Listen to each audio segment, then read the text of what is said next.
Welcome to Golden Moral Stories, where every tale touches your heart and teaches a lesson for life. Today's story is The Last Lantern. Let's begin. The wind rolled down from the mountains like a long sigh, slipping through the cedar trees and over the slate roofs of Safa Valley. On most evenings, the village glowed with a scatter of lamps, but tonight the hillside was dark, so dark that the stars seemed lower, closer, as if leaning in to listen. Noor stood outside her grandmother's cottage, holding an old brass lantern that had belonged to her grandfather. Its glass was fogged with age, its handle smooth from years of hands. She thumbed the striker, and a small wick caught one patient spark, one soft breath of flame. "Keep it steady," Grandmother Asha said from the doorway. "A small light is still a light." Noor nodded. Somewhere down the slope, a child cried, and the sound thinned into the wind. The storm the elders had warned about arrived early, a tangle of clouds, a hard rain that turned footpaths into streams, a crack of lightning that silenced everything. The dam above the valley hadn't broken, but the surge had torn out the power lines and drowned the generator house. No phone signals, no electric bulbs, only memory and matches. She tucked the lantern close to her chest and started down the slick path. Windows that usually shone like friendly eyes were dark. Doorways that usually framed laughter now held only worry. In the square, a handful of villagers huddled beneath the banyan trees wide, dripping arms. Rafi, Noor's friend since childhood, was handing out blankets. "You brought the old lantern," he said, relief softening his face. "It's what we have," Noor replied. "Where are the others?"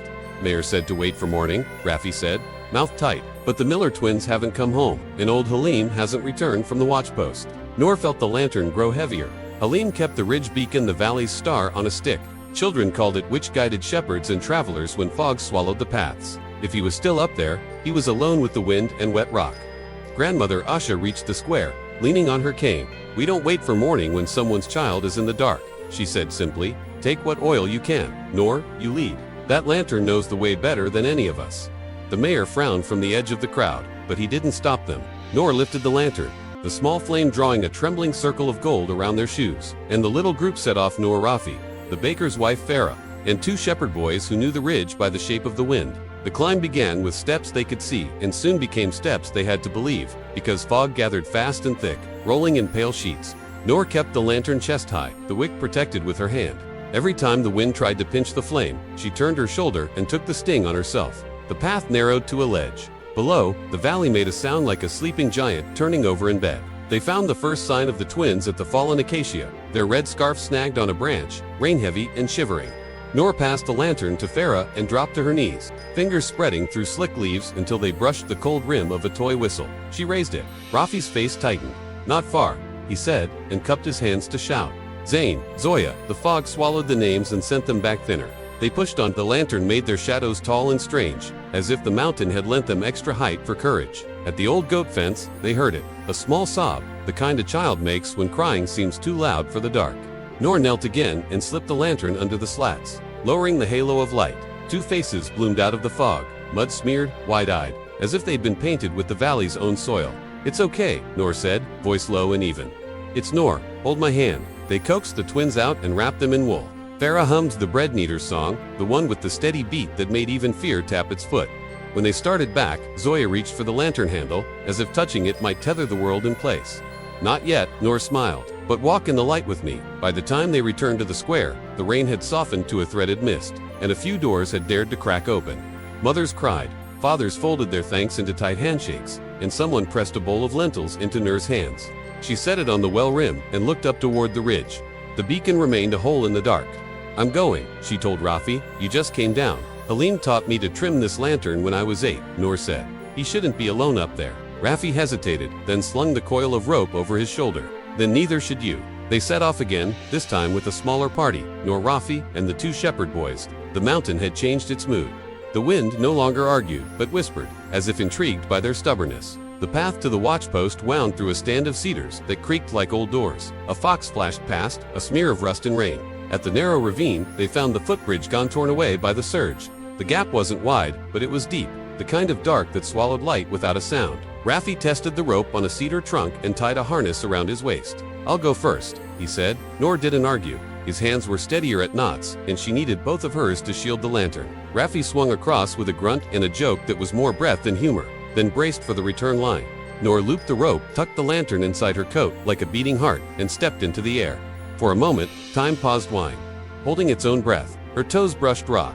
She pushed off, and the rope drew a slow arc through mist. She landed against Rafi with a hard laugh that was half a sob, and he squeezed her shoulders once, brief and brotherly. They sat a while without filling the air with anything unnecessary. A fox barked once, close. Somewhere, a flute tried a song and found it. When the lantern guttered, Noor trimmed the wick and gave it a sip of oil, only a sip. She was learning the rhythm of enough. Morning brought news. The road crews had cleared away to the dam. Further up, a landslide had split, leaving the spillway intact but stubborn. The mayor looked smaller against the mountain, but his voice had more room in it. "We'll need teams," he said, in patience. "The kind we can stand in." Halim chose his post again on the ridge, his hands easing back into the habit of tending the horizon. Noor split her days between the beacon and the valley, teaching younger hands to coax fire that didn't bite, to honor ash, to listen for the quiet click when glass decides it is ready to be clear. She found the twins practicing with matchsticks and thimbles for wind. "Not near the hay," she said, trying to sound stern and failing, and showed them how cupping your fingers just so could make a windproof cathedral. On the 10th day, thunder growled far away, annoyed at being ignored. Clouds shouldered each other above the far ridge. People glanced up, then at each other, then up again.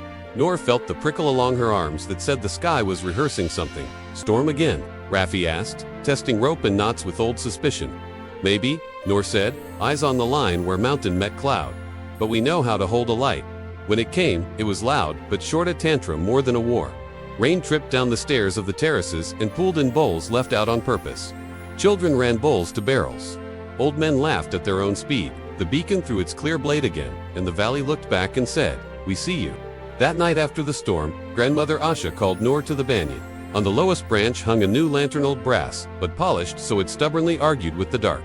Tied to its handle was a scrap of paper, the mayor's careful hand. "For Noor, and anyone who carries light next, property of Safa Valley." Noor reached up and touched the handle. It was still warm from someone else's grip. She left it where it hung and sat at her grandmother's feet. "You know," Asha said, braiding her own aging silver into a neat coil, "your grandfather used to say that a lantern is a good liar." "How?" Noor smiled. "It convinces the dark that there's more of it than there is," Asha said, "and in that trick, it gives us time to remember each other." The generator coughed alive on the 12th morning. It was in TA Triumph trumpet so much as an old dog deciding to get up and try a trot. Bulbs flickered in doorways. A cheer rose, honest and slightly surprised. Even then, many people left their lamps lit a little longer, not because they didn't trust electricity, but because they had grown fond of how the flames showed faces. At the celebration that evening, with bread stretched farther than anyone expected and an extra handful of sugar in the tea, the mayor cleared his throat again. "We'll repair, and we'll forget, and then we'll remember again," he said. "That's how villages breathe. But let this be the remembering we keep. When everything we knew went dark, one small light was enough to teach us what we still are." He motioned to Noor, but she shook her head and lifted the lantern instead, letting its circle of gold speak for her. She looked across to the ridge, where the beacon winked once. Halim's way of bowing from a distance, and then to the faces of her neighbors, bright as new coins, ordinary and miraculous. Later, when the square had thinned to sleepy laughter, and the bell gave a single, satisfied ring, Noor walked home with the lantern. The path she'd taken so many times felt different, like a book read again, and finally understood. She paused at the gate and held the lantern high. Moths wrote tiny poems against the glass. In the cottage doorway, Grandmother Asha watched, her eyes saying the thing her mouth didn't need to pit. Noor turned the wick down, not all the way, just to a drowsy glow. The flame didn't mind. It had learned the rhythm of enough, too. And in Safa Valley, long after the wires stopped sulking and the dam forgave the rain, the story traveled. How, in a night that wanted to be bigger than them, the people remembered they were not small. They learned that even the last lantern, if carried with care, is not last at all, it is first.